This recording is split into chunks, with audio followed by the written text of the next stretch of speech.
friends, and we could, of course, go on and on with this topic. There are so many interesting themes to discuss about. But as we have said at the beginning, we are looking already at the future, and are very interested to continue to think about this topic with all of you another time. This afternoon, we traveled already a lot. We traveled to China, we went to Mexico, and we went to Hawaii, to Japan and back. We would get a lot of points if we would have done this by plane. And now we are even going even further to the American coast, the North American coast, and to the East Coast. So the whole way around during the times before the Panama Channel. So it's really a long way to go. But astonishingly, there is a direct, immediate and intense contact, or there was intense contact between the Philippines and the East Coast of the United States, and especially Massachusetts and Boston. Well, I think that the speakers of this afternoon will open another direction and will go into another topic, which is about, we have talked a lot about trade, we have talked a lot about immersion, about commerce and relationships, but we didn't think so much about the problem or the question, what happens if these products enter another society, another environment? How, what about the consumption? How do these objects integrate into another context? If we buy tea, it's simple. We just consume the tea. But if we buy works of art or precious objects, we integrate them into our environment. We display these objects into our homes, and if they come from another culture, from very far away, there is a question if we want to do that, and if we want to do that, what are the reasons and the ways to integrate that into this environment. So it opens a complete new question which we didn't really discuss yet. And I think that the talks this afternoon will move somewhat in this direction. We might go into a conversation after the presentation. Now, to present Nina in this building is a little bit curious. So I feel uncomfortable to do that, but I'll do it anyway because I think it's correct doing it, and also there are some guests and some come from very far away, so I will just do it. Although many in this room and this audience in this building will know much more about Nina than I do. But just let me be very brief. She, of course, has accomplished her PhD at Columbia University in New York, in the Department of Art History and Archaeology. And she then had several awards as fellowships from the American Association of University Women, Asian Cultural Council, Ford Foundation, Columbia University, and I could go on.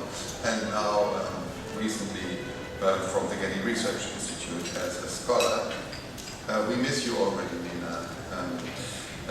Then she has worked for some time as a research assistant at the Metropolitan Museum of Art, finishing an important work about the collection of Fred Richmond at the Metropolitan Museum. It came out, the catalog, in 1994.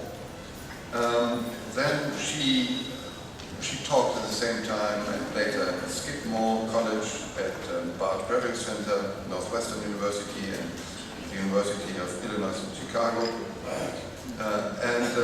She published, of course, as you all know, this wonderful catalog and installed the collection of Philippine ancestral gold. And if you don't have this wonderful catalog, you just can get it there on this table. There's a big pile. And in recent times, she became more interested in the global trade and visual arts in federal New England. And what she will present is part of this research interest, and there's a book coming out soon.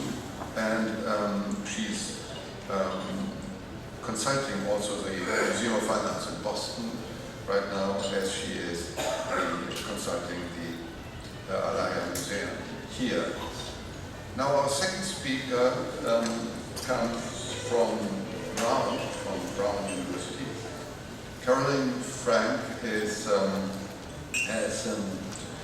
finished her MA in anthropology at the University of Chicago, and then moved to Brown and is professor at Brown University in the American Studies Department.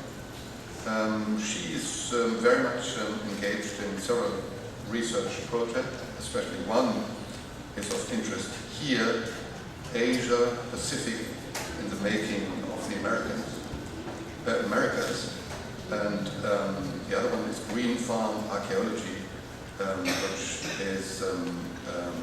which she does in Warwick in Rhode Island.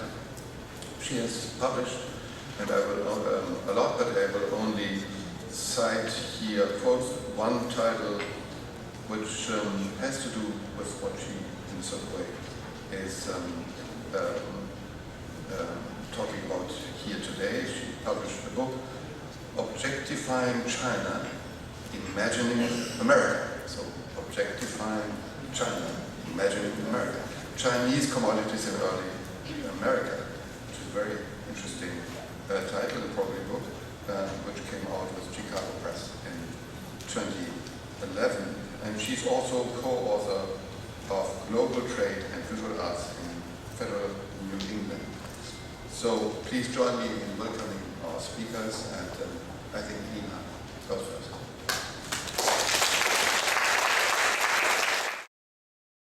Thank you, Thomas, for that introduction, and good afternoon to everyone. My talk, entitled Inscribing Identities, Export Watercolors and the Manila-Massachusetts Trade, examines the strategies of self-fashioning, identity formation, and transformation through export watercolors circulating in the Transpacific network, specifically between Manila and Massachusetts. American merchant houses in Manila generated extraordinary wealth in the late 18th to 19th centuries, when Asian trade generated with the early American Republic overlapped with and subsequently superseded the Spanish-controlled Manila galleon trade. Among the least studied objects from this period are two types of watercolors, export watercolors. One depicts local inhabitants' costumes and occupations known as tipos del país, or country types, that you see here on the left. And the other spells patrons' names with letters formed by intertwined human figures known as letras y figuras, or letters and figures, on the right, which is actually the primary focus of my talk this afternoon. My overarching interest is the meta-narrative of global exchange and how these engagements shaped visual culture and corresponding notions of self and others. This paper benefits from two important studies of economic history by Benito Lagarda, who's here with us today, After the Galleons, published in 1999, and David Fletcher, 2001, on American economic expansion across the Pacific from 1784 to 1900. Also, the historian Isagani Medina's Guide to American Books and Journals in Salem, Massachusetts on the Philippines from 1796 to 1894, as well as early research on 19th century artists by scholars such as Carlos Quirino and Santiago Albano Pilar. My inquiry into 19th century export paintings began in 2001 while researching Ayala Museum's unsigned album of watercolors of country types or tipos del país, formerly attributed to the Filipino artist Damian Domingo. You encountered him in previous talks yesterday on the right. Collections research at various institutions reveals a tradition among 19th century Chinese artists of copying Philippine originals for the export market. And we've just seen this phenomenon also occur in the ivory sculptures in the presentation by Esperanza Gatonton. For example, the image on the left in the collection of the Newberry Library, inscribed with the artist's identity, Damian Domingo Pinxit, on the bottom here, it's hard to see, on the bottom right, is replicated by an anonymous artist, probably Chinese, on the right. Note the different hand that's evident in the two works, the disparate body proportions and facial types, the mutations of details, such as the pointy black slippers on the left, which have mutated into embroidered Chinese-style slippers on the right. In the storage room at the Peabody Essex Museum in Salem are Chinese copies of works by another Filipino artist, Justiniano Asuncion, that are copied in a master album by the belonging to the Chinese master export artist Ting Kwa, whose workshop you saw earlier in the presentations by Marco Mosilio and Ching Mei. So this provides empirical evidence of this previously undocumented practice of Chinese artists copying Filipino originals. And I have published this research in 2004 and 2007, a topic that I continue to pursue and will be presenting at another conference next year. The export watercolors in storage at the Peabody Essex Museum also include letras y figuras, as Dr. Laya and Dr. Lagarda mentioned yesterday, whose iconography derived from tipos del país, cleverly configured to form letters that spell the patron's name. I focus today on the watercolor that spells the name Charles D. Mumford. The work is unsigned and undated, attributed to the artist Jose Honorato Lozano, and published with a date of 1845, Pilar 2002. You'll see that I've modified this date in my own caption to circa 1845 to 1857, which I will revisit in light of the historical data. So I will first give a brief overview of the Manila-Massachusetts trade and quickly look at decorated letters in the Western world, after which I will illuminate the Charles D. Mumford watercolor using published and unpublished epistolary sources. I should thank Carolyn Frank, who will be speaking next, who, as a discussant in a previous conference, encouraged me to explore the implications of the visual strategies that intertwine the lives of these painted images.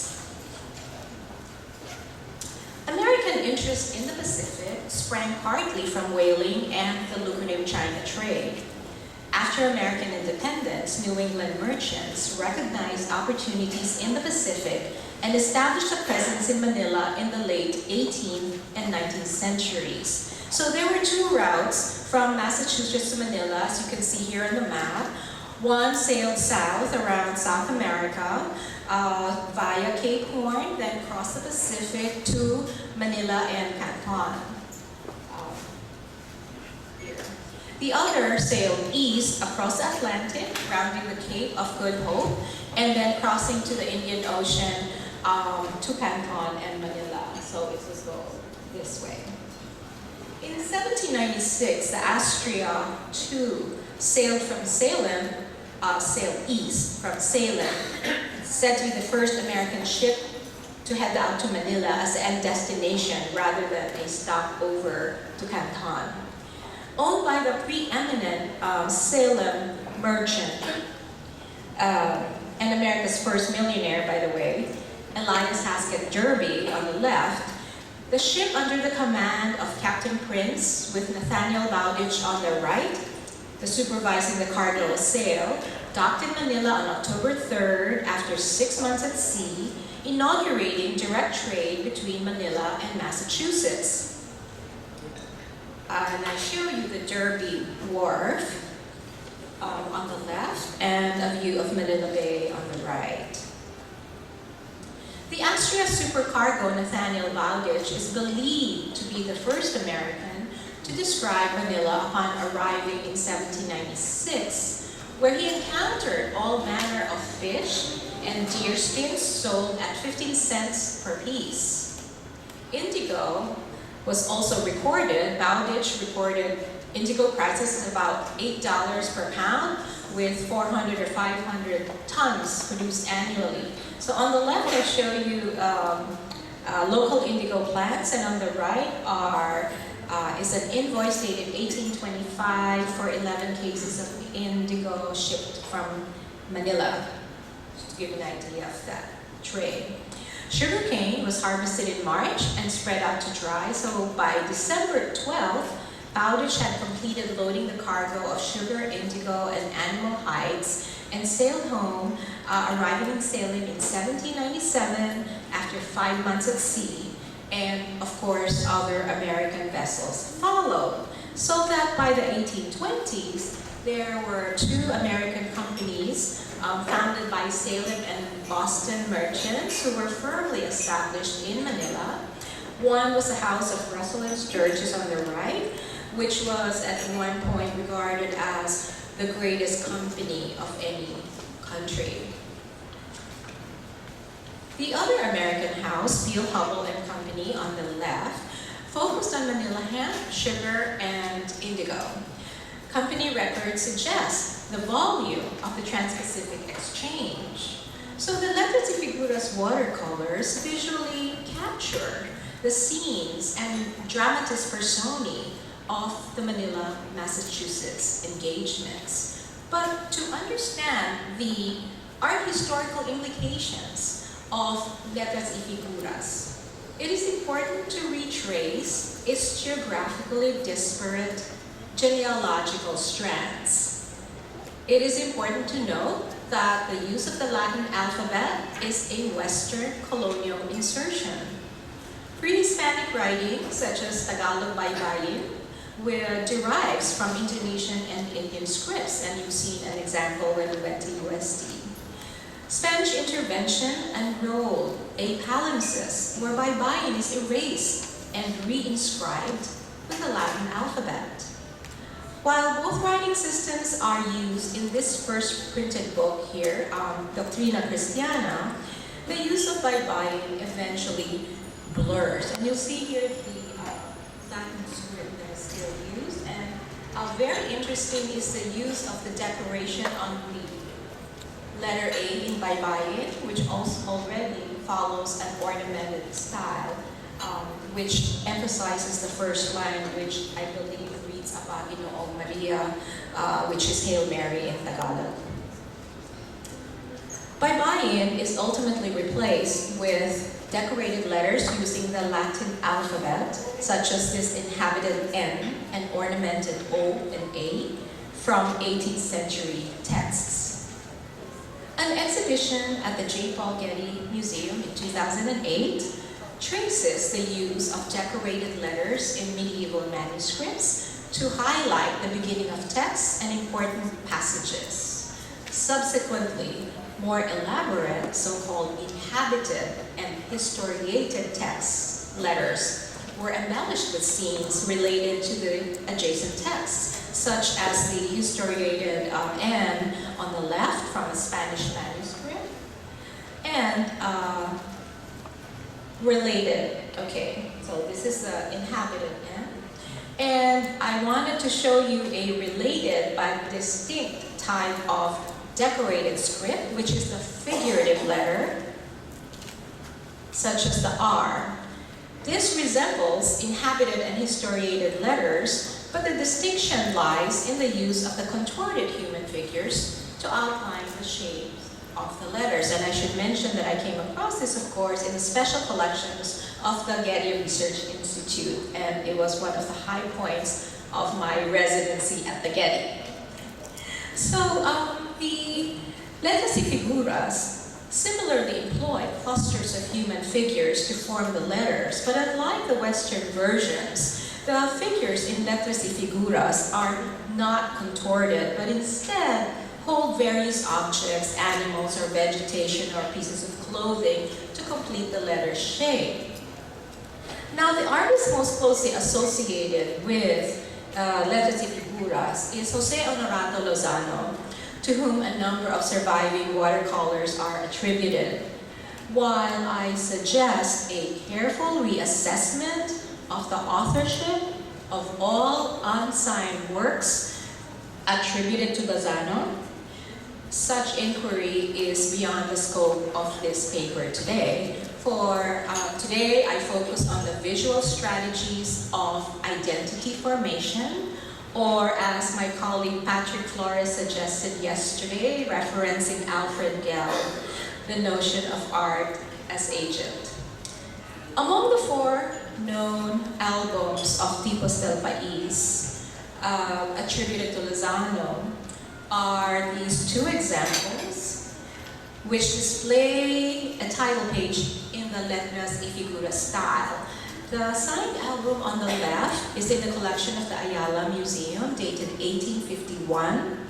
And on the right, the Gervasio Hironella album in the collection of the Biblioteca Nacional in Madrid is unsigned, but dated 1847.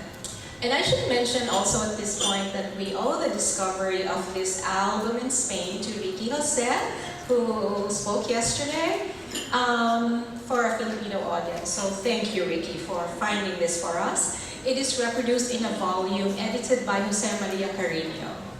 So each figurative letter in the letras y figuras is an original composition set against a distinctive milieu that sheds light on its owner. The grand style used in the title page of the Hironella album, for example, suggests an important owner. Gervasio Hironella was, in fact, a high-ranking Spanish official whose life intersects with Charles Mugford's. For in 1846, Mugford petitioned Hironella for duty-free status to import ice from the US to Manila, a request that Hironella denied, but later granted Russell and Sturgis. And I get this information from a very good source, Dr. Gerhard. So, as with letras y figuras commissioned by Spanish and Filipino clients, the American patron's stature and occupation are gleaned from the artist's clever insertions of visual clues, imbricating the patron's personal history in the lives of these painted images. In the Charles D. Mugford, clusters of Chinese men called Samlay in 19th century Philippines form the first name Charles, superposed upon a Chinese procession of wealthy individuals, possibly merchants, accompanied by splendid horses, parasols, banners, possibly merchants set against a view of the Manila Bay, while sweeping seascapes frame his middle initial D that's perched atop a hill, and groups of native Filipinos spell the surname Mugford below. I show you a detail of the Chinese procession. A closer view of the letters spelling the first name Charles reveals a group of young Chinese boys in the shade of a potted bonsai tree that shapes the letter C. Dominant colors of varying shades of blue and brown define the contours of the letters when viewed from a distance. A wealthy Chinese couple dressed in elegant silk robes with attendants standing behind them form the letter H. A young Chinese man grabs a falling tree trunk. It looks like he's wrestling with this tree trunk that's about to fall on him to form the letter A, so there's kind of a playfulness about this. While a lad in front of a larger and older group of men grapples playfully with a wild pig that's balancing on its hind legs to form the letter R. It is noteworthy that the painted Chinese figures are consistent with early photographs from the same period, such as the Manila Chinese merchant on the right, whose attire and distinctive Qing Dynasty hairstyle with shaved front and braided ponytail in the back correspond to the seated image on the left, forming the figurated L. So each of these figures is carrying a fan. They're both seated. They all both wear a dark top with white trousers and Chinese shoes. And to the right of the figurated L, you have bales of goods which allude to commercial activities. Now, in contrast to the Chinese figures on the top, clusters of native Filipino men or Indios transporting harvested goods form the letter M in the surname Mugford below. Indios balancing on each other's shoulders aboard a small boat grasping lengths of white sheeting to form the letter U. The function of these large sheets, lengths of white sheeting, is it recurs in other letters, but the function is unclear. But it's interesting to note that American merchants tried to develop an Asian market for machine-made cloth from New England factories, although without success. One gleans from business correspondence that the local preference was actually for imported Indian textiles rather than American-made cloths, and probably because these Indian textiles had been circulating for centuries in a pre-colonial trade network in the Indian Ocean that was appropriated by Western colonial powers in the 16th to 19th centuries. So both men and women,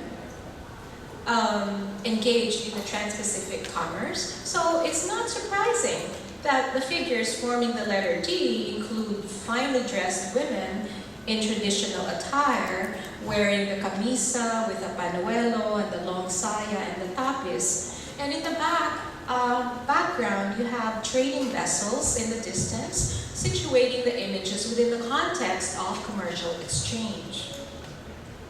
It has been suggested that the patrons' portraits are often incorporated within these watercolors. For example, Mugford's portrait is said to be either of the two figures in blue, inhabiting the middle initial D, or this other gentleman to the right, appearing through a scope.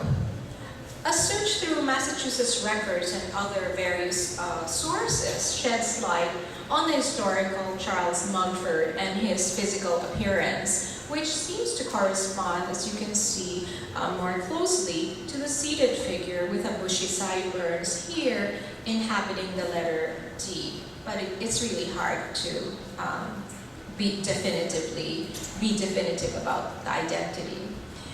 what's more important is that the historical Charles D. Mugford, we know from the records, was born on September 16, 1809. He was the son of a Salem ship captain named William Mugford. The younger Mugford sailed as captain of the ship Ariatus to China, Indonesia, and the Philippines. And as mentioned earlier, the date attributed to this watercolor is 1845, based on the year that Charles Mugford's ship is said to have arrived in Manila. But the historian, Isagani Medina, however, notes that Mugford had traveled to Manila earlier in 1833 to 1834, writing the logbook of the ship Sapphire when he was 24 years old. Also, additionally, Benito Legarda's research published in 1999 notes that Mugford stayed in Manila from 1845 to 1857. For Charles D. Mugford was not only a ship's captain, he was most importantly the co-founder of the country's first steam-powered rope factory. In 1857, at age 48, Mugford sold his half of the business, returned to Salem, where he died in 1868 at age 59. So that in light of this important data, I suggest a wider time frame to be considered for the Charles D. Mugford watercolor, as mentioned earlier, and that is why I suggest to expand it to cover the dates between 1845 and 1857. Now, the vignettes framing the middle initial D mark Mugford's nationality and commercial enterprise. On the left, a burly man hoists the American flag with a roll of, not surprisingly, hemp cordage. The two men on the right direct one's gaze as the man in the top hat scopes the seas, conjuring American vision and ambition. Through global exchange, the early American Republic expanded its horizons, inventing, producing, and using new materials and technologies. Machine-made cordage, made of abaca, was an American invention, endowing the Massachusetts merchants who engaged in its manufacture and trade a singular stature.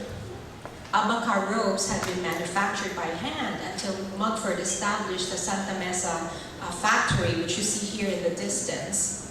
And it was for a long time the only one of its kind in the Philippines. Increased demand for hemp greatly enhanced Transpacific commerce. A Peel, Hubbell and Company report dated 1852, for example, lists two or three American ships docking in Manila every single month. The new riches from Manila and Canton trade changed the architectural landscape of New England as wealthy merchants constructed larger, grander houses where trophies of trade and travel were proudly displayed on the walls, on the coffee tables, on the side tables, above the doorways. So it's not unlikely that export watercolors like the letras y figuras inhabited these trophy rooms along with other trade-related memorabilia. At home, New England merchants commissioned portraits to mark their commercial success, which seemed to call for newly fabricated identities. To illustrate, the shopkeeper Elijah Boardman, who sold rum, sugar, molasses, and indigo, preferred rather to be identified with a more elegant textile trade, as he proudly stands before his stock of textiles in this portrait. On the right, the Filipino artist Damian Domingo portrays a local shopkeeper in similar manner, balancing a stock of imported Indian textiles as she opens up her shop. The original caption is kind of hard to see, but you can see it in the original. It's been erased so that the identity, the original identifying caption of this export image has been erased, though still partly visible, and re-inscribed in Spanish on the left, Una Mestiza Mercadera, and then translated into English on the right, Mestiza Shopkeeper, literally a palimpsest of translated and re-inscribed identities. Besides painted images, company records illuminate the economic context of self-fashioning. Manila exports to the United States in 1852 aboard 37 vessels, such as on the left, list cargoes of sugar, hemp, hide, sappanwood, cordage, coffee, indigo, rattan, sugar, cigars, mother of pearl, pterodactyl shells, tobacco, and hemp cloth. And if you look at the comparative chart covering a 9-year period from 1843 to 1853, there's an impressive increase of 260% in sugar and 300% increase in hemp exports to the U.S. So that with this extraordinary wealth came extraordinary care in crafting public identities. The Boston merchant F.B. Forbes, for example, writes explicit instructions to his tailors in Paris from Shanghai. I quote, "For myself, I wish 24 colored shirts of the enclosed patterns. I sent a sample of each to show the size and the quality." It's much longer than that, but I didn't want to read all of that. But with great profits also came great risks. Merchants advanced significant funds to local suppliers. The ships were vulnerable to piracy. Sailing time between Massachusetts and Manila varied from 100 to 148 days, depending on weather conditions. And the crew endured grueling passage across the Pacific, buffeted by winds according to nature's whims. For example, the ship Mariles was registered in Boston in 1841, sailed to Manila in 1843 with a cargo worth $111,023.53, but managed only 2 voyages to Manila before being shipwrecked near Singapore in 1847. 2 sailors died while the ship's captain survived, and so you see some of the documentation here on the right, certificates of U.S. citizenship being issued to surviving crew members by the U.S. consul in Singapore. Now, Captain Dearborn himself managed to sail home aboard a passenger ship under Captain James Clarkson, who most likely is the same captain who later died at sea as well, and whose widow, Eliza Clarkson, on the left, marked her travels with sketches of Manila on the right. In conclusion, the Massachusetts merchants celebrated their great financial success despite these extraordinary challenges through art that affirmed and projected their new stature. Economic sway over local producers and exotic products generated a new self-image for the American business moguls, the new masters of the Pacific. I argue that evocative imagery portraying business enterprises, occupations, and an array of social classes forming the backbone of the Transpacific trade was deliberately configured to renegotiate and inscribe newly manufactured identities, mutations of historiated letters in medieval manuscripts. Letras y figuras visually intertwine the lives of American merchants within their Asian context, self-consciously inscribing identities on the palimpsest that is the visual culture of global exchange. Thank you. Good morning or afternoon. I'm going to pick up where Nina left off with this idea of Masters of the Pacific. But before I do that, I want to thank the organizers of the Ayala Foundation and the Getty Research Institute and the local museums, universities, and my fellow presenters for a really extraordinary experience the last few days. And I want to have special thanks to Nina and to Gerhard who had facilitated my being here today. And finally, of course, the Zobel Ayala family for making us so very welcome here in Manila. It's been an amazing experience. So I'm an early American historian, colonial period, early republic, the revolution. So you might think the Pacific is a little bit out of bounds for me because early American historians tend to focus on the Atlantic, but not so. So I believe the Asia-Pacific, its aesthetics and imaginaries are critical to the early state formation of the United States. A very modern proving ground for imperial statehood, for those who wish to be masters and colonizers, and not be enslaved and colonized, which was the going dichotomy in the Atlantic world at this time. It hinged on mastering the Asian Pacific. After a century and a half of imperial regulation and disrespect in the American colonies by Britain, the Americans only rose up in arms when Britain sent East India Company ships to their shores. So the Americans had put up with a lot, but it was the sending of East India Company ships, I think, that really sparked the revolution. And so it's, the Americans wanted to turn the tables and be the masters themselves and not the dupes of the East India trades.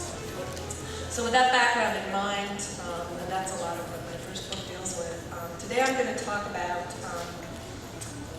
the aesthetic in early Republican homes. So we're going to spend a lot of time in American homes.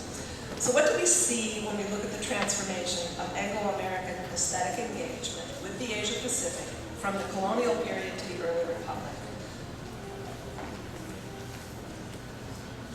As in Europe, taste turned away from the Rococo, those lithe and twisting, carefree and feminine forms, often set around a fairy tale orient, in favor of clean, conservative lines, subtle forms, geometric shapes, polished wood veneers, and decorative inlays, gesturing to a classical antiquity. In all cases, the chinoiserie disappears, and according to art historical literature, we are left simply with the classical Roman and Greek motifs. But does the Asia-Pacific really disappear in early 19th century United States architecture and decorative arts? Not at all, in fact. Rather, it has been obscured in scholarship by an exclusive focus on the so-called Republican styles, an aesthetic that matched a new nation's political ideology, but not its political reality.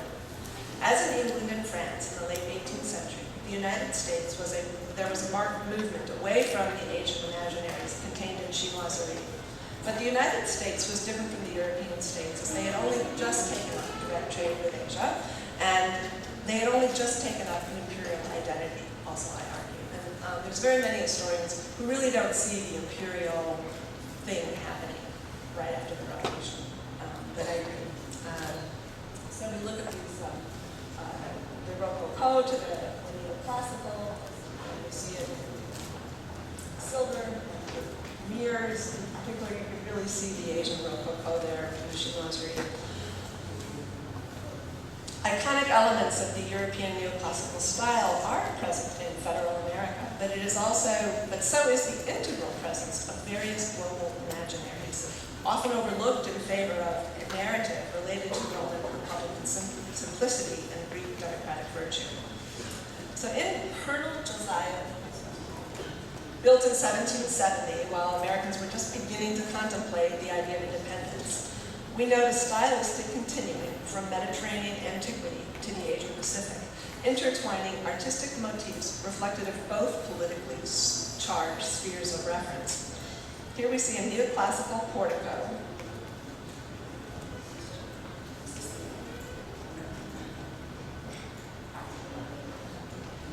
You can see the portico. Neoclassical portico. I don't really need glasses. The neoclassical portico. Protruding below a Chinese fretwork balustrade that surrounds a half-windowed monitor.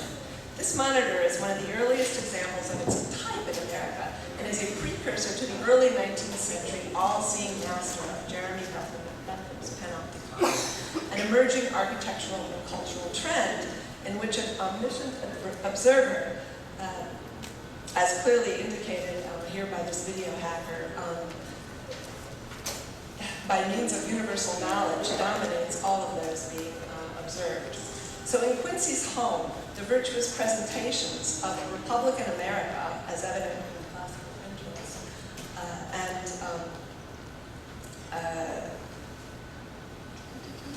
and the Asian balustrade above show that this is a man with lowly ambition, and he's also an all-knowing man. From his monitor up above, he can clearly have a view of the shipping lanes in and out of Boston Harbor.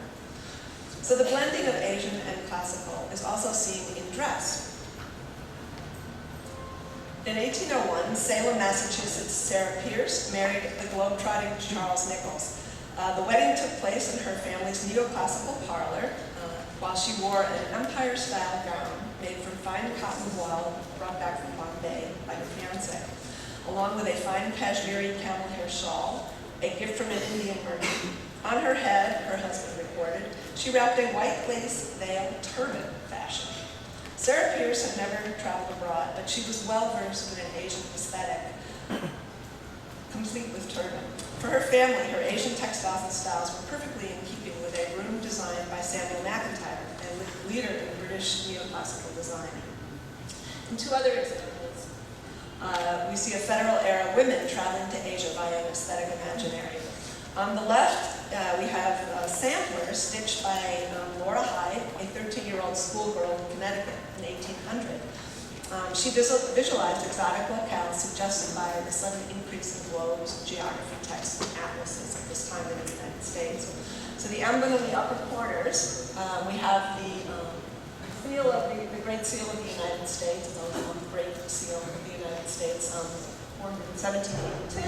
And on the right, we have a fantastical giraffe, which I've sourced this giraffe, and it comes out of early modern atlases published in Europe, and they're placed in Asia.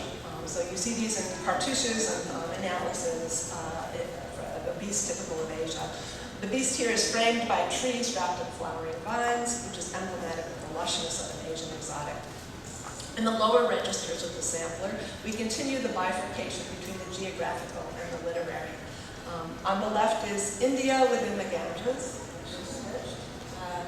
and the Bay of Bengal, busy with figures in small boats piloting ships from around the world, including a large three-masted vessel that flies an American flag, referencing its Asian American commerce. On the right is a woman elaborately dressed in European clothing, with two attendants viewing a line of Oriental women, three covered by an umbrella, a common generic visual symbol for exoticism, and accompanied by two small black-footed figures, probably slaves. It's rather de rigueur for Americans abroad. Laura's sampler tells us she was curious about Asia, but places it in an American context. She imagines an Asian world as a place of great opportunity for excitement, adventure, romance, and a place of great opportunity. This other table, which you can't see very well, has got Asian pagodas and or Chinese pagodas, rocky carved landscapes, and pavilions around the outside, and the inside has Western flowers. And this combination of Western artistic motifs and Asian ones was not jarring to people in the United States at this time. And this table, which is a handicraft of a woman from Connecticut, also won a prize at a Masonic Hall in 1830. So I just want to pause for a moment and remind ourselves that the decorative arts, architectural and interior design, and fashion are integral to a society's social, economic, and political history. We miss so much in stopping at a formal description of design elements of objects such as the sampler and the table. The arts, the aesthetic world one surrounds oneself, are closely intertwined with the business decisions and political agendas made in decorated rooms. So to the daily social dramas of identities constituted in fashion and in acquisition of decorative goods. This is probably really obvious to most of you art historians, but in the world that I live in the world of historians, I still struggle to make this argument to my colleagues and publication reviewers. So to the end of the 18th century, the largest international frontier remaining to Europeans and Americans was the Pacific Ocean. For 2.5 centuries, the Spanish had been plotting their way across the Pacific between Mexico and the Philippines in the lucrative galleon trade, as we've heard so much about in the last 2 days. They were never much interested, however, in further Pacific exploration. While the Dutch Pacific trading posts were established early and sent information back to Europe about the South Seas, it was not really until imperial rivalries of the global 7 Years' War that aggressive Pacific exploration by Europeans began. Captain Cook was the most notable Pacific explorer in the French Anglo-American world of the revolutionary Atlantic. And following Cook and independence from Britain, Americans flooded into the Pacific in his wake. Occurring in this early Republican period was a dramatically intensified trade with Asia Pacific, the fruits and dramas and ambitions of which show up in American homes. So there's a substantial body of excellent decorative art studies on isolated categories of objects of American exports Asian export art in American homes. But I believe that these individual decorative art studies need to be brought to bear on the larger field of art history, as well as the fields of political history and social history of the early Republic. Looking closely at Federal-era neoclassical homes, the aspiration and curiosity evoked by Americans by Transpacific voyages are present. So here we have Edward Carrington's home. Edward Carrington was the resident merchant in Canton for 10 years, from 1803 to 1811. His house exhibits the seamless blend of virtues of Republican simplicity and global ambition. Seen here amidst the heavy, broken pediments of the fireplace, I'm not sure that's that visible on this side, are an assortment of both Chinese and American furniture. On the wall is hand-painted Chinese wallpaper featuring peacocks, a traditional Chinese motif, as well as an important element of Carrington's European coat of arms. If we step outside, the very facade of the house interweaves seemingly contradictory elements. The two-story front porch exhibits the Ionic and Corinthian columns of the neoclassical fashion. Yet the porch itself is totally unusual in New England, exotic even, and it mimics the Hong factories of Canton where Carrington worked.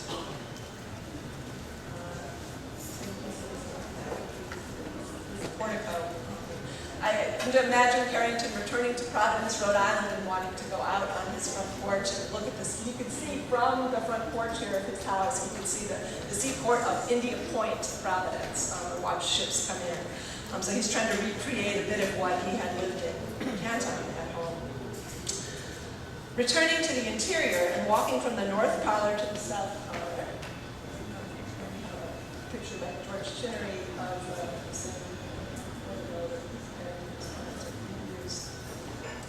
So here's his south parlor.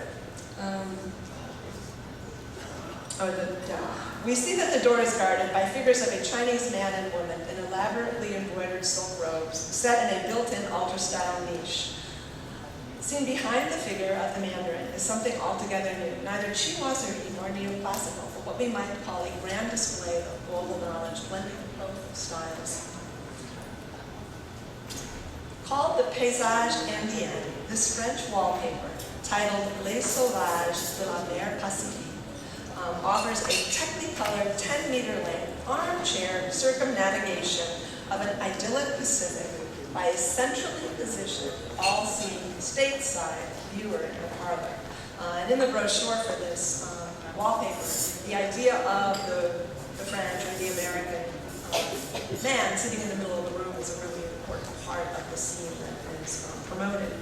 The lush Pacific scenes were produced in 20 continuous panels by the firm Joseph Dufour in 1805. Dufour worked in conjunction with a Lyonnaise artist, who had traveled to the Caribbean, but who'd never traveled to the Pacific.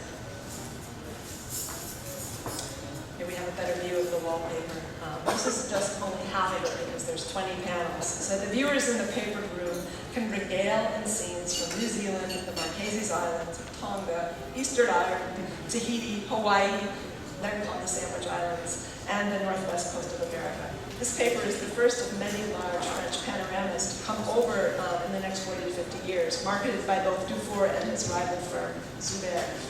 Les Sauvages was exhibited in 1806 at Parisian Exposition of Arts, and although the enterprising Dufour promoted the paper, he added a 48-page brochure detailing each scene. So that's what this information here. Serving as a key to the panorama, the educational brochure was intended by Dufour to hold an equal place in his customers' papered rooms as the images themselves. So pictures and text come together to form a particular representational narrative. Dufour was an admirer of Jean-Jacques Rousseau. He tried to educate viewers in the nobility of the savages, drawing on established classical motifs of a pastoral ideal. In panel 5, dancing Tahitian girls were called the three graces, Greek goddesses of charm and creativity. Women are not only beautiful, they are swimming and diving with astonishing athleticism and grace, says Dufour. They are capable of running alongside men, recalling the feminist principles of gender equality of the French Revolution. In Nukta and Tonga, Dufour instructs us, women are not that different in shape and dress from men. In the Society Islands, Dufour points out that men and women eat together, and their life is surrounded by sensual pleasures. A little bit like our life here in Manila. Dufour says, they only partake of exquisite food and drink, and hinting at the voyeuristic opportunities afforded by his wallpaper he has. Their dances are very lascivious. The sensual landscape of chinoiserie has here been replaced by the racy imagination of the ethnographer. Dufour opens his brochure, informing viewers that the composition was inspired by Captain Cook, de la Pérouse, and other explorers. Yet Dufour goes out of his way to minimize the conflicts characteristic of European imperial voyages. The well-known slaying of Captain Cook by Hawaiians had been a very popular subject for European artists and illustrators since the news broke in 1780. It was included lest the scenes lose their credibility here as a true and accurate depiction, but it is a barely visible point on the landscape of statuesque hunters in a richly fertile setting, rich with life, not death. So Cook is being murdered back here. We can see his, if the Resolution was better, you would see his two vessels, the Resolution and the Discovery, way back in the distance behind a Hawaiian double canoe on a calm sea. The murder itself is barely visible on the beach. In Dufour's description of what he calls a sad event occasioned by a misunderstanding, Cook's killing becomes a neoclassical affair of heroic death and foretelling the 2 centuries of far from and Cook, he is a celebrated hero whose memory should be dear to all men. Far from foretelling the 2 centuries of Transpacific depredation and colonization yet to come, this violent interaction is reduced in scale, not to spoil a Pacific characterized but luxuriant, ever-giving wealth and harmony. We do not know how Carrington learned about the wallpaper, but he most likely installed it about the time he redecorated his new home in 1812. European and Indian paper hangings were widely advertised in America from the late 18th century, but we see French landscapes advertised, especially at the close of the war with Britain in 1815. Dufour's formula, and perhaps one reason for his paper's success in America, hinged on linking scenes of historic adventure with exotic landscapes, such as Cook's in the Pacific, or Napoleon in Egypt, which was another subject, Telemachus on the Isle of Calypso, ultimately tales of possession and colonial undertaking. And Dufour reinterprets colonial misunderstandings as well. By the 1820s, Americans were Dufour's best panorama customers. There were 40 dealers in New York, 13 in Philadelphia, 11 in Boston, and on down the coastline, including even 5 in the new port of New Orleans. Dufour's prices could be as low as 50 francs for a set of papers, a few $100s in today's currency, but they were certainly marked up by the time they were sold in the United States, so they were rather pricey. Wallpaper historians estimate that over 100 sets of Les Sauvages de la Mer Pacifique sold in federal USA. And there are several still in situ today. This is the Samuel Ham House in Salem. Dufour noted in his brochure, a studious man reading the history of the voyages or specific accounts of the explorers might think himself by casting his eyes around him in the presence of the depicted people. The appetite for Asian commodities had swelled to a yearning for actual face-to-face encounters with Asian peoples in Asian settings, but as seen in Dufour's specific scenes, decidedly on European terms, placing Pacific exploration within a rose-colored neoclassical framework of republican virtue and simplicity. The competition, conflict, violence, and exploitation accompanying the Europeans and American onslaught of the Pacific are entirely absent from his tableau and his text. So U.S. Americans are well known, often as enterprising Yankees, not just for their commerce with established entrepôts such as Canton and Manila, but as explorers, ambitiously recording geographic information about the Indian and Pacific realms, exploiting its resources and peoples. They took great nationalistic pride in these private endeavors, And they included such men as Benjamin Carpenter here of Salem, a sea captain who made voyages to India in the 1790s. His portrait, painted a year after the American Revolution, shows a confident young commander dressed formally with a linen neckerchief tucked into his waistcoat, covered by a scarlet woolen frock coat. Carpenter's gaze is direct. With his other hand placed firmly over the globe, he is master of the world. Carpenter later became an avid collector of exotic East Asian natural history, seashells and fish skeletons, which he donated to the East India Marine Society, which is today the Peabody Essex Museum.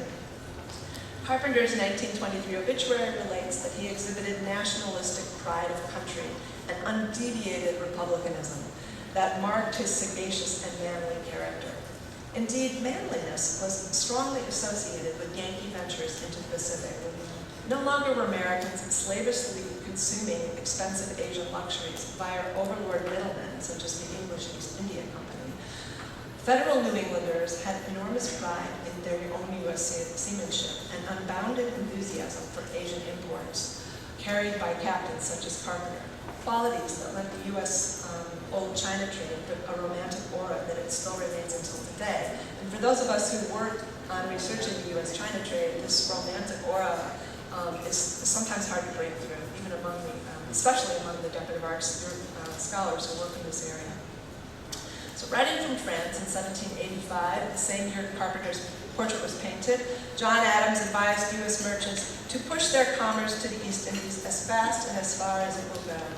Even before independence was sealed, Yale University president Ezra Stiles gave a sermon in 1783 announcing with pride the entrance of the United States of America, a new sovereign state, as he called it, on the global stage of great imperial powers.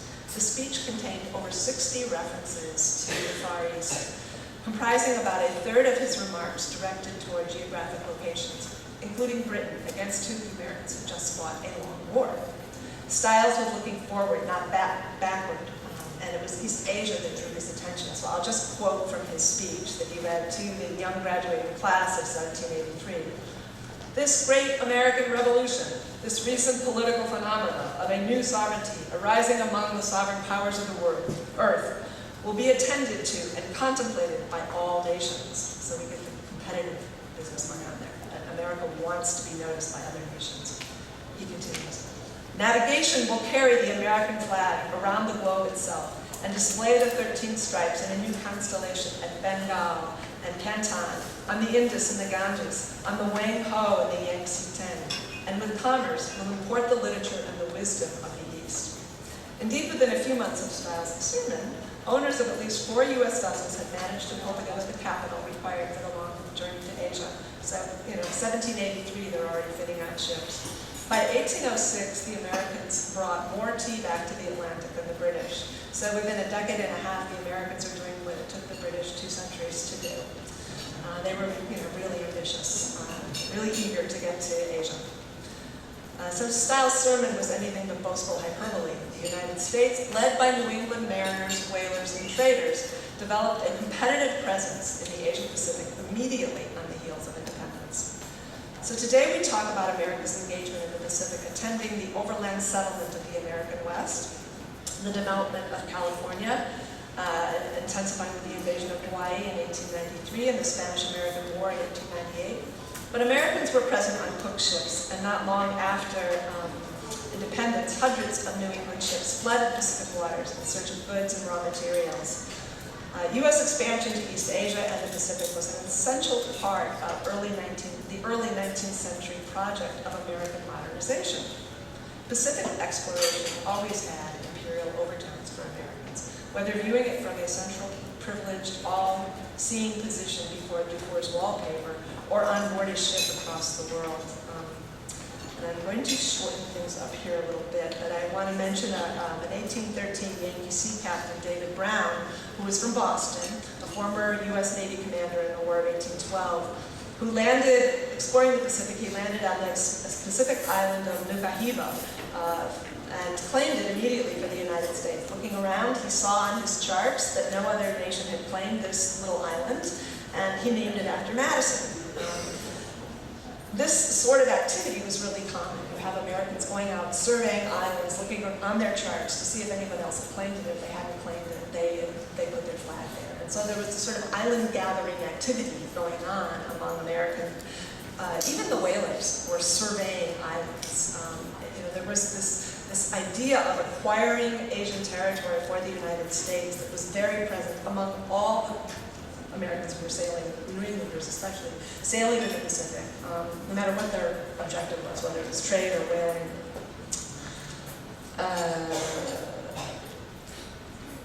At the time that Brown claimed his islands, it was about the same time that Carrington was hanging Dufour's wallpaper in his parlor, and at that time we can really say that the Spanish lake was becoming a U.S. lake. The very notion of to Captain Brown of the United States bordering on China, that was a quote that I skipped here, but he says that the United States has greater privilege, the right to what's going on in the Pacific because we border on Asia. And so this idea of bordering on Asia had been there since the discovery of America. And you can see that in these are some of the ship's logs that indicate the surveying activity that was going on.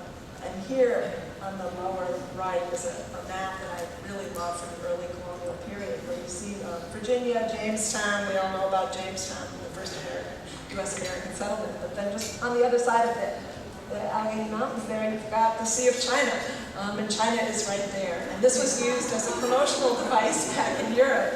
And in fact, at this time, this is a 1770 map of Baja, California, and you see that the Spanish are calling the Pacific Ocean that's right there along the coast of America, the Oceano Asiatico. So this idea of Asia being right there, that the sea is, as the people at the GRI have been working on, is not a barrier. It brings us closer to Asia, and the Americans were well aware of that. So to conclude, homes, not only ships, became sites of meanings about the role of America in the world. Homes are not merely convenient repositories for lifeless foreign commodities demonstrating wealth. Nor are the rooms in New England homes just about feminine domesticity or patrician Republican virtue, and you have no idea how many books are written on those topics. Whether in 18th century chinoiserie or in the new neoclassical aesthetic of ruins, I call this the aesthetic of ruins, that blended Asian Pacific motifs and goods with antique Mediterranean ones, early national homes served to educate Americans about the place and identity of the United States in relation to an eminently knowledgeable or knowable foreign lands and seas. As Dufour explicitly pointed out in his panorama, his promotional brochure, surrounded by his Pacific panorama, a mother, he said, will give effortless lessons in history to her eager, inquisitive, and intelligent daughter. Even women and children at home, by virtue of the books, maps, images, and objects related to the Asia Pacific, put before them by ambitious fathers, could engender enthusiasm for a strong U.S. presence in the Asia Pacific. Dufour's idyllic scenes of the Pacific helped to naturalize, for all early Americans, the idea of proximity, accessibility, and benefit of U.S. flags across the Pacific. By centrally positioning an all-seeing Western viewer encircled by an unending Pacific Sea, Dufour promoted the colonial gaze. Dufour's view of the Pacific promoted righteous colonization. The Pacific savages, as he called them, are depicted as pre-modern primitives set against a classical antiquity, ultimately and peacefully headed towards European modernity. Thank you.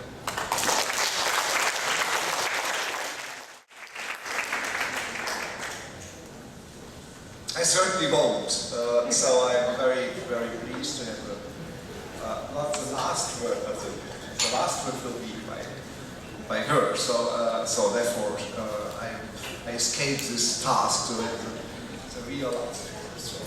So that's much better not to have that. And I'm very pleased that I can anticipate what Mariles will then tell us about us, how she thinks about two other points on the Earth coming together here and making first steps in the discussion of Transpacific and even global engagements we have explored over the last days. And I think What I found wonderful in this collaboration, this complex level of encounters is that we did not start with the classroom sessions, but we had this conference brought into 3 days more of going to museums, first churches tomorrow, and then have a way of engagement with Manila, with the people, the connections, and what you have achieved here and what you are discussing here. And so I think we have a wonderful triangle created between Manila, Los Angeles, and Florence. And each of these places in itself is not just a place, but opens trajectories which are not only going like that, but going also in very different directions. So there are many points. You don't meet only one point, we meet many different points, and this has been discussed, explored in some directions in the last 2 days. And it would be very difficult, not only for me, but I hope for everybody, to reassume what we have done, that to bring out even the major intellectual lines we have discussed. But I think we have come to some very basic questions which are more complex and more fascinating than, let's say, two-point encounters.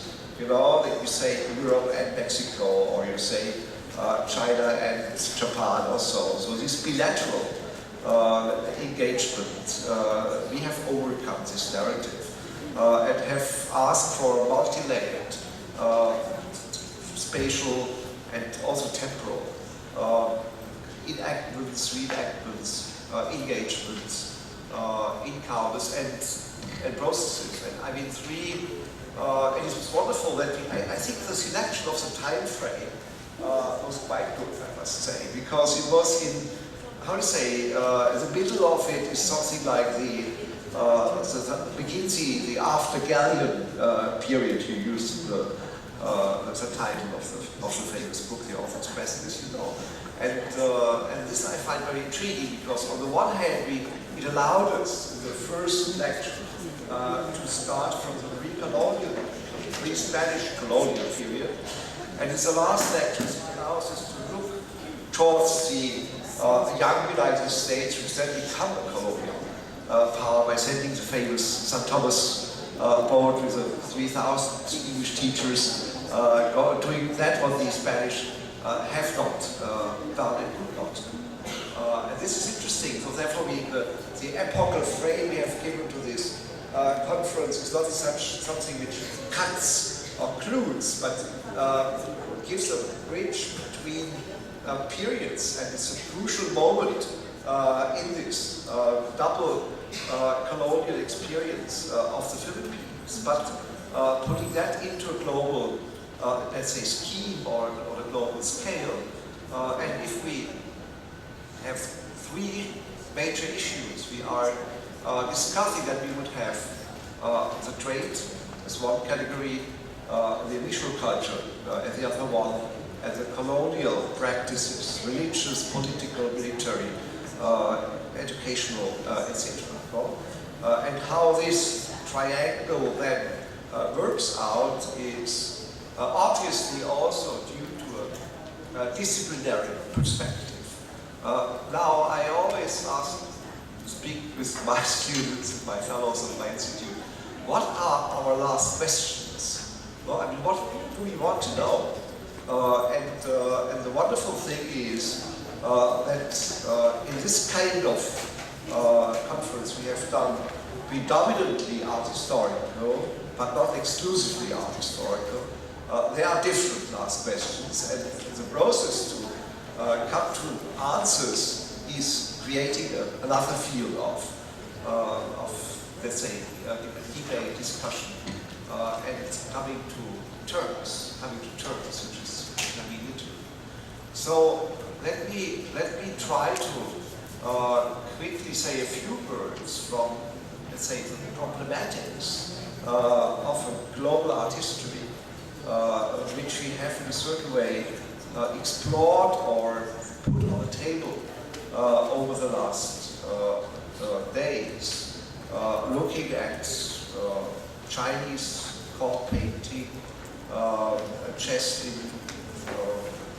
Puebla or somewhere in Mexico, to a Biombo in Tlaxcala, or to ivories in sunken ships, you know. So I mean, to wallpapers in from France or so. I mean, what we have put on the table, I mean, if you just build, please build the museum with the objects we have seen over the last 2 days, and then give a narrative about this museum. It would be something like, I don't say universal museum, it would be a museum of, let's say, the history of globalizations, yeah? Which is not yet written, actually. There are globalizations in the Bronze Age. There are globalizations in what the Europeans would call Middle Ages, in the Mongol period, I would say, no? There are globalizations in the 14th to the 16th, 17th century. And then there is something which the traditional way of juxtaposition of the local and the global, with such crazy words like the local and so, and people using that word, are not so convincing, because what is very important is, let's say that I don't say third space because this is a post-colonial category, but I say they are in-between spaces, they are middle ground spaces. And what we have explored here regarding the Philippines is precisely this working in, let's say, different levels of distance regarding trade, visual culture, and colonization. For, you can say, in historiography there is the model of the global, and there is a model of the Mediterraneans. No? And Abulafia and others have used the model of the Mediterranean interactions for the Indian Ocean, or you can use it for the South China Sea. No? And what is, if I use a title of your academic, of your scholars here, connecting seas, so it's exactly what we are discussing here, is that there are two seas connected.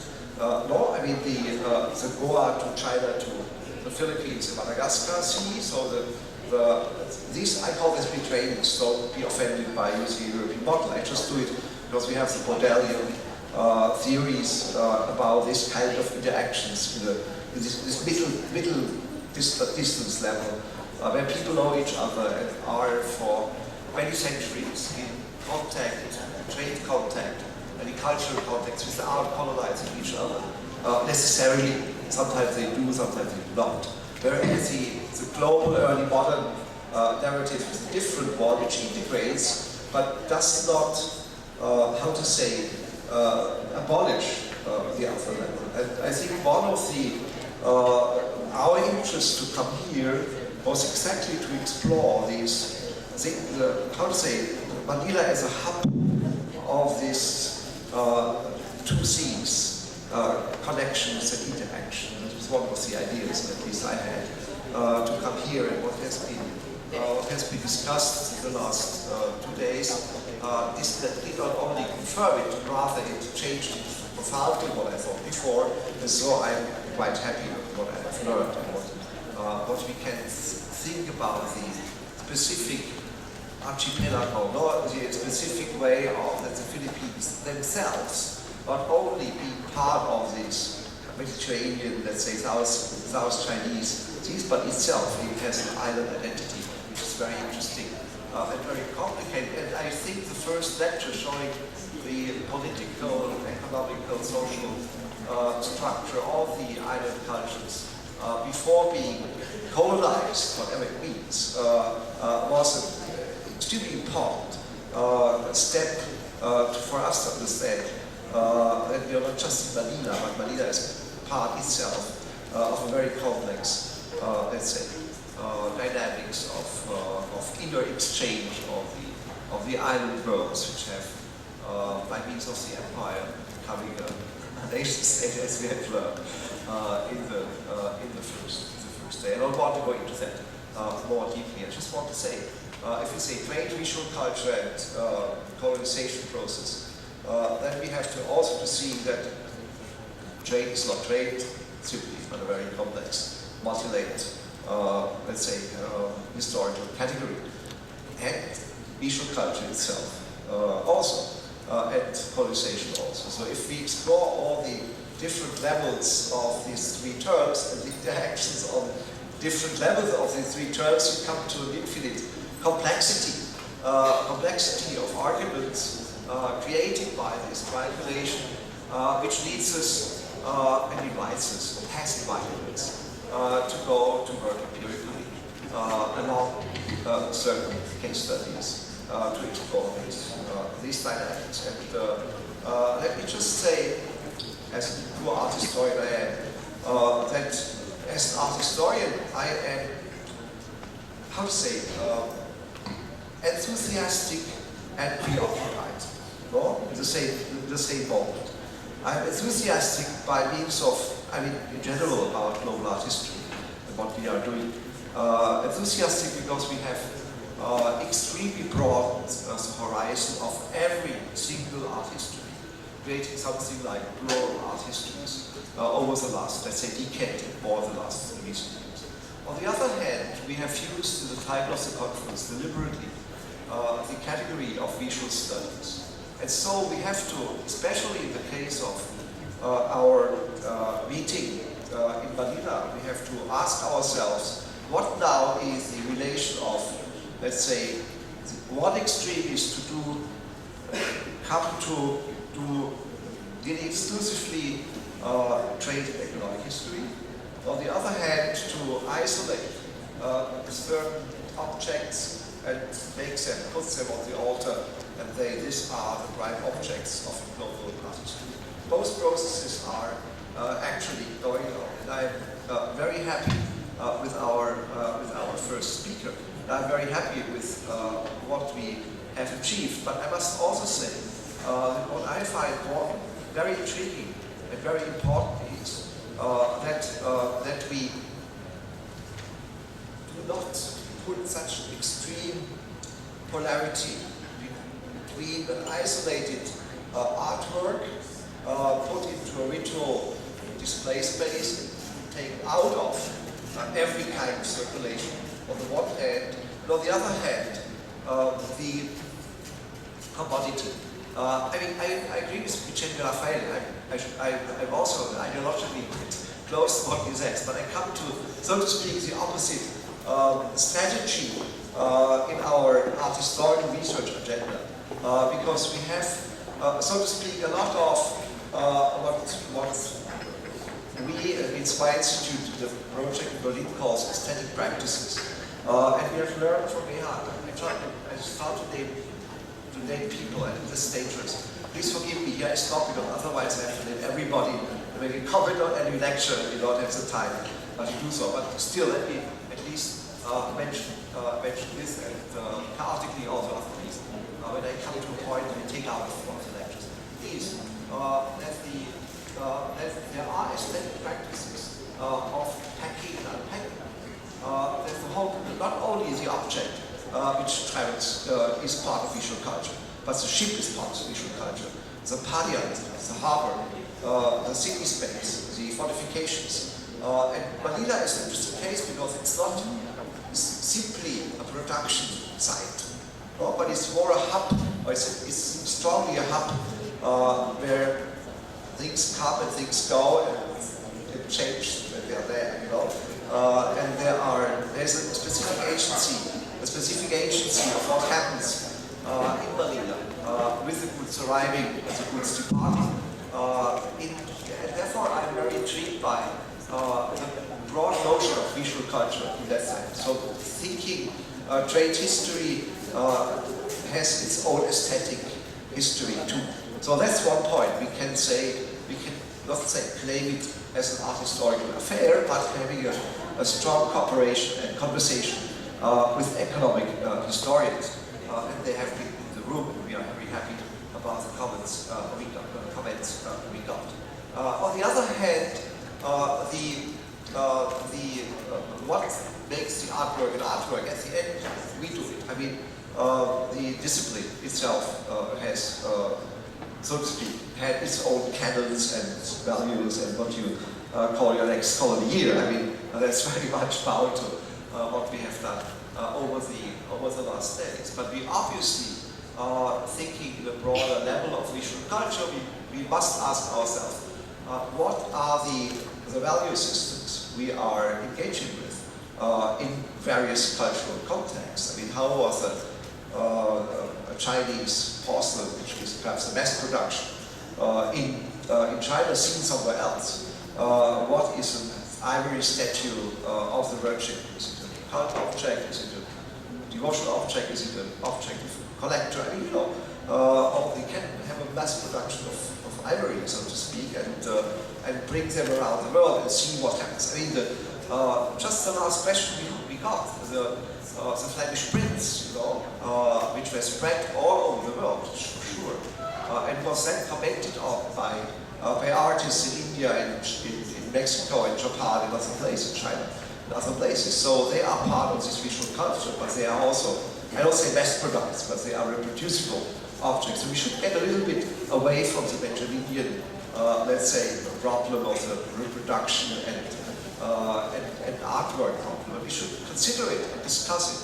And I think we have done quite interesting steps in doing so. So on the one hand, it is, how to say, we have the, we should overcome the image-object divide in a certain way.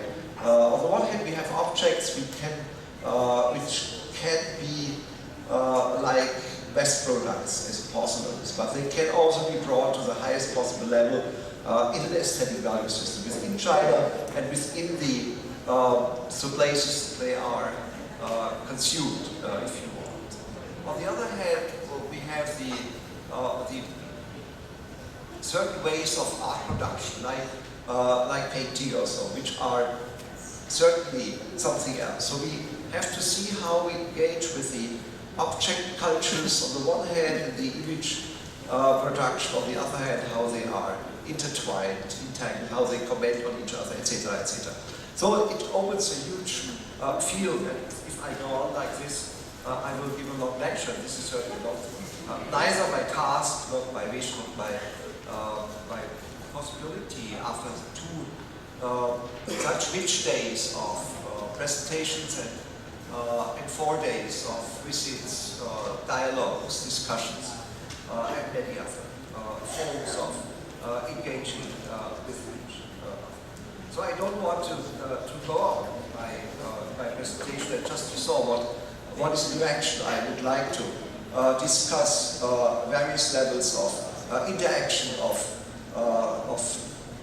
different forms of colonization. The Mexican one, the Philippine ones, there's two, let's say, extreme different cases, different levels of trade. That means, let's say, not local, but transregional and Transpacific trade and how they interact. And third, different levels of how art history and economic history and religious history, etc., etc., other histories engage in the discussion of what broadly would be called the material culture. We have to see how we discuss material culture and visual culture. What are the contact points and contact zones between them, and what is our expertise to help with that. And therefore, it was good that we did overcome the divide of production, simply production consumption divides. As we overcame the lecture of Patrick Flores, also the figure and ornament divide in certain ways. There are certain divides in the intrinsic in the gene code of art history and other disciplines. We can overcome by this, engaging in this kind of dialogue. And with this, I would like to conclude, and concluding means thanking. And I'm very pleased that you will have the final words, as I said. And I usually mention automatically, or I forget somebody. I'm very happy not to make a complete long list of everybody here. There are a lot of people who helped us over the last days, whom we have not learned the names. So there is a wonderful hospitality and an amazing way of welcoming us, organizing this marvelous conference by our hosts in the Ayala Museum with the family, with the director, with the most welcoming staff. So I'm very grateful for this, and I'm also grateful, Thomas, for that you were so spontaneously ready to do something together in your Connecting Seas year. And the word Manila, I don't know, I said it first to you, and it came, at a certain point the word Manila was in the room when we had a conversation, and we said, let's go, here we are. So it worked out well, would not have worked out well if not Milano would have been a driving force and also bringing us a little bit down to earth, what can be done, and helping us with all that. So in my long list of people I've written down, I will not read them all. Obviously there's Kim, there's obviously Alexa already down, and there's also Lorraine as the name I mentioned for all our let's say stuff here, and I also want to mention my two secretaries, Eva and Esther, who have done a lot of work to make this possible. So thank you everybody. We had a wonderful conference tomorrow. Some of us we have church days. Today, the speakers, the organizers, I'm really glad to note that there seems to be a collective delight in what Esperanza Gatbonton referred to this morning as a kaleidoscope of views and ideas about the visual culture of global exchange that's been discussed over the past 2 days. We of Ayala Museum are happy to have played a part in making this happen for everyone. Because this was the point after all, at least for me, an opportunity to gather scholars from both sides of the Pacific to meet, share, and talk, and hopefully forge a connection that will go on well beyond today. That's up to us and up to everybody else who was here today. And of course, I'd love to thank Getty, Thomas, Gerhard, everybody who did the organizing, Kim, Alexa, Nina, and whoever else I forgot.